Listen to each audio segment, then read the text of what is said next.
Hello students, कैसे हो। आशा करता हूँ अच्छे होंगे, स्वस्थ होंगे।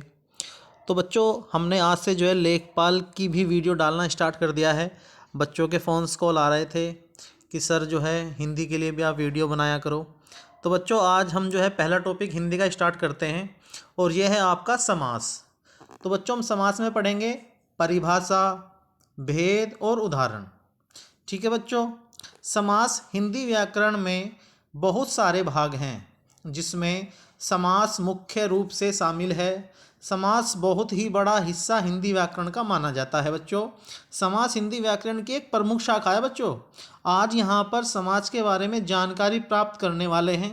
यहाँ पर हम समाज को निम्न प्रकार से पढ़ेंगे बच्चों। कैसे कैसे पढ़ेंगे? सबसे पहले देखिए, इसमें दो शब्द आते हैं, पूर्व पद और उत्तर पद। तो बच्चों पहले इन्हें समझते हैं कि पूर्व पद और उत्तर पद क्या हैं। तो बच्चों, पूर्व पद है अर्थात शब्द का पहला पद, और उत्तर पद है बच्चों अर्थात शब्द का दूसरा पद। जैसे कहीं आपने लिख दिया नील कमल, नील कमल, तो बच्चों ये पहला पार्ट है, ये हो जाएगा आपका पूर्व पद। और जो सेकंड पार्ट है शब्द का, ये हो जाएगा आपका उत्तर पद। तो आप पूर्व पद और उत्तर पद को अच्छे से समझ गए होंगे। जो शब्द का पहला पार्ट है, पहला भाग है, वो आपका पूर्व पद है, और जो शब्द का लास्ट पद है वो आपका उत्तर पद है। ठीक है बच्चों, चलिए आगे चलते हैं, देखते हैं स्लाइड में क्या दिया हुआ आगे। समास किसे कहते हैं, पहले हम ये पढ़ेंगे। समास किसे कहते हैं, समास के कितने भेद हैं, समास के साथ में उदाहरण भी लेंगे कुछ। ठीक है बच्चों, चलिए। समास किसे कहते हैं? ठीक है बच्चों, सबसे पहले हम इसकी परिभाषा को जानते हैं, क्योंकि परिभाषा से बहुत सारी चीज़ हमारी क्लियर हो जाती हैं। जब दो या दो से अधिक शब्दों का मेल होता है और एक नया शब्द बनता है तो इस मेल की रचना को समास कहा जाता है। यानी दो या दो से अधिक शब्द मिलकर एक नया शब्द बनाते हैं, उन्हें समास कहते हैं। तो बच्चों समझ गए होंगे। दोबारा एक बार रिपीट कर रहा हूं मैं, ध्यान से देखें। जब दो या दो से अधिक शब्दों का मेल होता है और एक नया शब्द बनता है तो इस मेल की रचना को समास कहा जाता है। यानी दो या दो से अधिक शब्द मिलकर एक नया शब्द बनाते हैं, उन्हें समास कहते हैं बच्चों। ठीक है, चलिए नेक्स्ट चलते हैं। कम शब्दों का प्रयोग करके अधिक अर्थ को प्रकट करने को ही समास कहा जाता है। जैसे मैं बोलूं फॉर एग्जाम्पल चतुर्भुज, तो चार हैं भुजाएं जिसकी। ठीक है बच्चों, अब समास के कुछ उदाहरण दिए हुए हैं मैंने, नीचे मिक्स दिए हुए हैं, अभी डिटेल में पढ़ाऊंगा, केवल तुम्हें समझाने के लिए बता रहा हूं कि समास होते क्या हैं। जैसे लिख रहा है यथामति, तो मति के अनुसार, मति का मतलब होता है बच्चों बुद्धि, बुद्धि के अनुसार। चित्रकार, चित्र को बनाने वाला। नील कमल, नील के समान कमल। दशक, 10 सालों का समूह। राजा रंक, राजा और रंक। चतुर्भुज, चार हैं भुजाएं जिसकी, अर्थात विष्णु। ठीक है बच्चों, अब समास को पढ़ते हैं हम एक एक करके। सबसे पहले हम पढ़ते हैं समास मुख्यतः 6 प्रकार के होते हैं। कौन कौन से प्रकार के होते हैं? अव्ययी भाव समास, तत्पुरुष समास, कर्मधारय समास, द्विगु समास, द्वंद्व समास और बहुव्रीहि समास। ठीक है बच्चों, तो हम यहाँ पे जो पढ़ने वाले हैं बच्चों, हम यहाँ पर इस वीडियो में तत्पुरुष समास को छोड़कर और सारे समास पढ़ेंगे बच्चों। अव्ययी भाव समास, कर्मधारय समास, द्विगु समास, द्वंद्व समास और बहुव्रीहि समास। ठीक है बच्चों, क्योंकि तत्पुरुष समास हम इसलिए नहीं पढ़ रहे बच्चों, ये थोड़ा बड़ा है और इम्पोर्टेंट भी है, तो इसे हम अगली वीडियो में क्लियर करेंगे। ठीक है बच्चों, चलो नेक्स्ट चलते हैं। सबसे पहले अपने पहले वाले समास पे, अव्ययी भाव समास। सबसे पहले इसकी डिटेल देखते हैं, इसकी डेफिनेशन देखते हैं क्या चीज़ है। इस समास में पहला या पूर्व पद जो उपसर्ग होता है बच्चों उपसर्ग क्या होता है? किसी शब्द के शुरू में लगाकर उस शब्द में परिवर्तन कर देता है जो। मान लो मैंने लिख दिया मान, ठीक है बच्चों, अगर मैं इसमें उपसर्ग लगा दूं अभी, तो क्या हो गया बच्चों? एक नया शब्द बन गया अभिमान। ठीक है बच्चों, तो यही होते हैं उपसर्ग। जैसे मान शब्द था, मैंने इसमें अभी उपसर्ग लगा दिया तो एक नया शब्द बन गया अभिमान। तो यही कहा उसने, किसी शब्द के शुरू में लगकर उस शब्द में परिवर्तन कर देने को ही उपसर्ग कहते हैं बच्चों। ठीक है, एक एक चीज पूरी डिटेल से बता रहा हूं बच्चों, कहीं कोई भी कंफ्यूजन नहीं होने का आपको। अव्ययी भाव समास जिनके पहले पद के रूप में, बच्चों ये बहुत ही इंपॉर्टेंट हैं जो वर्ड लिखे हुए हैं मैंने, इनके शुरू में क्या मिलता है बच्चों? अनु, आ, प्रति, यथा, भर, हर इत्यादि शब्द आते हैं। तो बच्चों इनको याद कर लेना ठीक से। अनु, आ, प्रति, यथा, भर, हर इत्यादि शब्द आते हैं।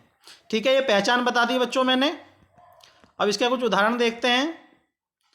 अव्ययी भाव समास के उदाहरण: अनजाने, बिना जाने, अप्रत्यक्ष, आंख के पीछे, प्रत्येक, हर एक, बेरहम, बिना रहम के, प्रतिदिन, प्रत्येक दिन, आजीवन, जीवन भर, यथासंभव, जैसा संभव हो, हर घड़ी, घड़ी घड़ी, प्रत्येक समय, भर पेट, पेट भरकर, अनुसरण, पीछे चलने वाला, हाथों हाथ, हाथ ही हाथ में, गांव गांव, प्रत्येक गांव। ठीक है बच्चों, अच्छे से समझ में आ गया होगा तुम्हें। जो पहले वाला समास मैंने पढ़ाया आपको, अव्ययी भाव समास, बहुत ही डिटेल में समझाया है। कभी भी इसके क्वेश्चन आपसे गलत नहीं होंगे, ये गारंटी है मेरी। अगर आप जैसा मैं पढ़ा रहा हूँ ऐसा पढ़ लोगे तो आप लेखपाल में हिंदी का एक भी क्वेश्चन गलत नहीं कर पाओगे समास से। ठीक है बच्चों, नेक्स्ट चलते हैं। कर्मधारय समास, ऐसे समास वाक्य जिनका पहला पद विशेषण और दूसरा पद विशेष्य होता है। तो बच्चों विशेषण और विशेष्य क्या होते हैं? जैसे मैंने लिखा नव युवा, तो बेटे जो नव है ये आपकी विशेषण है और युवा क्या है? आपका विशेष्य। विशेषता सूचित करने वाले शब्द को विशेषण कहते हैं। जैसे अच्छा, बुरा, सुंदर, भद्दा, मोटा, पतला, ये सब क्या है बेटे? विशेषण हैं। ठीक है, और विशेष्य जिसके बारे में बताया है। ठीक है, चलिए नेक्स्ट चलते हैं। डिटेल क्लियर होगी विशेष विशेषण की और विशेष्य की बच्चों। चलिए नेक्स्ट,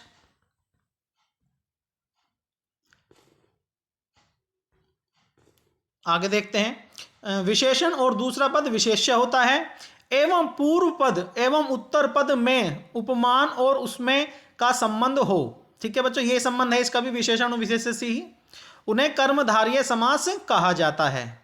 इस समास में उत्तर पद प्रधान रहता है। बच्चों मैंने बताया उत्तर पद किसे कहते हैं, डिटेल में ऊपर बताया मैंने किसे कहते हैं उत्तर पद, बताइए। देखो ऊपर चलते हैं एक बार,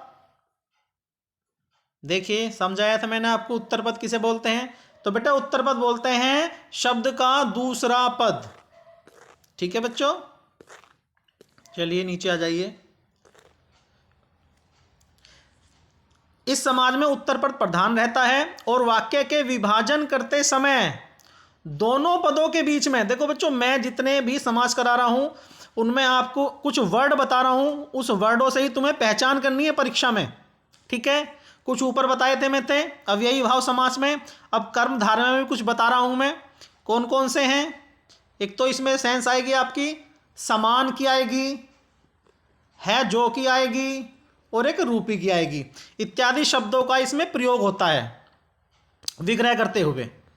ठीक है बच्चों, कर्मधारय समास के उदाहरण देखते हैं।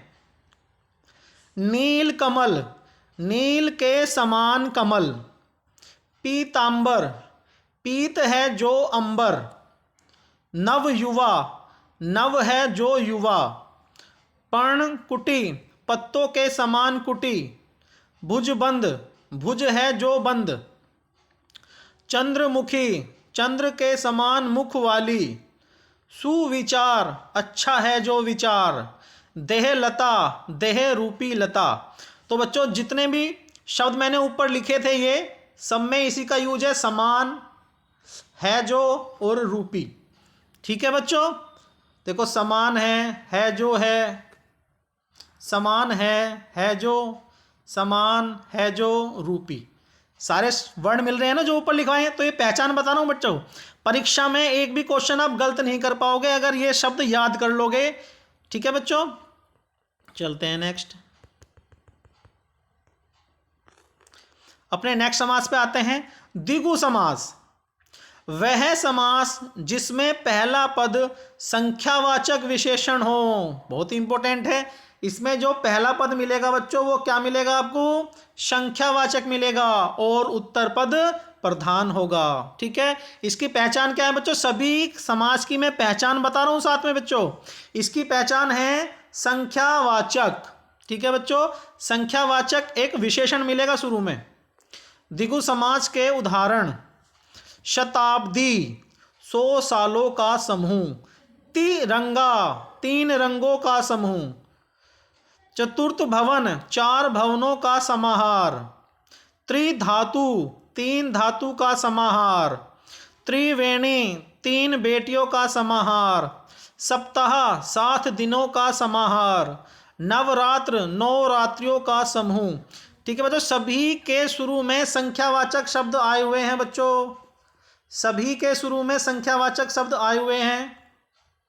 ठीक है, तो यह पहचान है इसकी द्विगु समास की, वह समास जिसमें पहला पद संख्यावाचक विशेषण हो और उत्तर पद प्रधान हो। ठीक है बच्चों, अच्छे समझ में आ गया होगा। आगे चलते हैं,